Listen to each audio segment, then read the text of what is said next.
Ibu-ibu kita akan mendengarkan tausiah dari guru kita yang kedua, Ustadz Wijayanto. Silakan Ustadz. Baik, makasih Mas Ude. Bismillahirrahmanirrahim. Nahmaduhu wa nusalli wa nusallimu ala rasulihil karim. Asyhadu alla ilaha illallah wahdahu la syarikalah wa asyhadu anna Muhammadan abdu wa rasuluh. Bunda-bunda solihah semuanya sehat ya? Insyaallah. Ada beberapa poin penting ketika kita merayakan Idul Fitri. Karena kalau ini dikatakan hari kemenangan, itu makna dari orang-orang Indonesia pada umumnya, karena inti dari orang berpuasa adalah al-imsak, asyamu al-imsak, yaitu berpuasa itu menahan hawa nafsu. Maka menang artinya dia menang dalam memerangi hawa nafsu, bukan perang pada yang lain. Tetapi hari ini juga disebut dengan Idul Fitri. Kata Idul Fitri dari bahasa Arab. Sebab kalau Idul bahasa Jawa artinya ke selatan. Idul, ngalor, ngetan sama ulon, itu bahasa Jawa.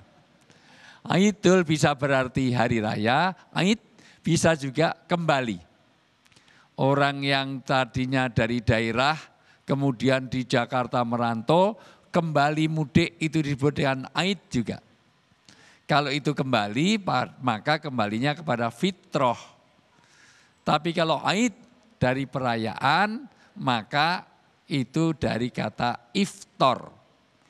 Maka hari ini tidak boleh orang berpuasa. Karena ini hari di mana hari makan sedunia. Karena Idul Fitri 1 Syawal dilarang orang berpuasa.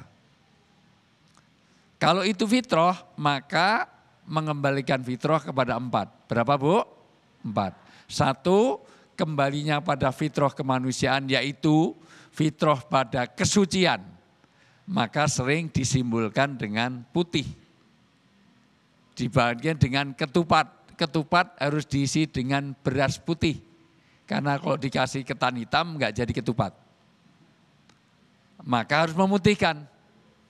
Itu nanti filosofinya kenapa kok enggak donat. Karena itu memang ada filosofinya. Kalau cukup waktunya saya sampaikan.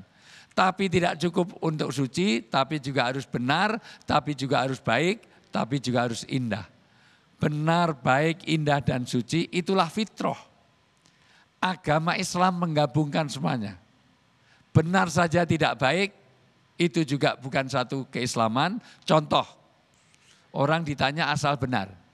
Dari mana Bu? Dari belakang. Mau kemana? Mau ke depan. Sudah makan? Sudah, nggak makan mati. Jawabannya benar apa salah? Benar, tapi tidak baik. Baik tapi nggak benar. Ada nggak yang baik nggak benar?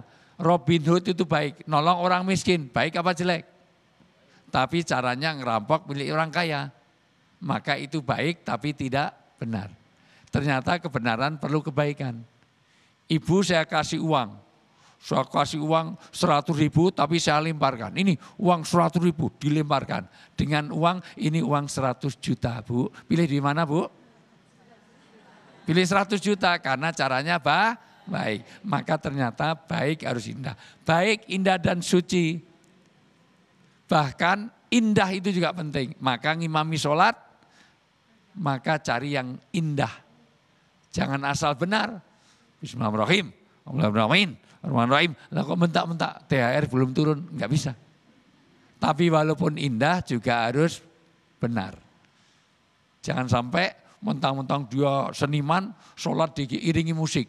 Tung tung tung tung tak dang dung dang dang dang dang dang trung tak trung trung trung trung trung trung dang dung tak dang dung tak. Itu juga baik, indah tapi tidak benar. Maka fitrah itu disatukan dengan bentuk ketupat.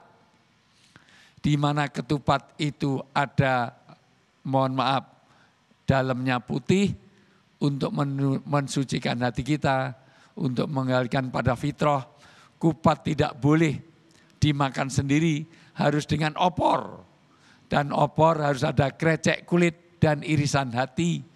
Maka mohon maaf, lahir itu kulit, hati itu adalah batin. Maka hari ini mengembalikan pada fitrah untuk saling ridho, saling memaafkan, saling beridul fitri untuk saling bermaafan satu dengan yang lain. Begitu filosofinya, itu pun masih ada kerupuk. Kerupuk itu kerukunan yang dipupuk. Itu karangan saya sendiri, sebenarnya saya cari-cari nggak ada sebenarnya. Masya Allah, terima kasih Ustadz Wijayanto ya. Jadi baik dan benar, Masya Allah.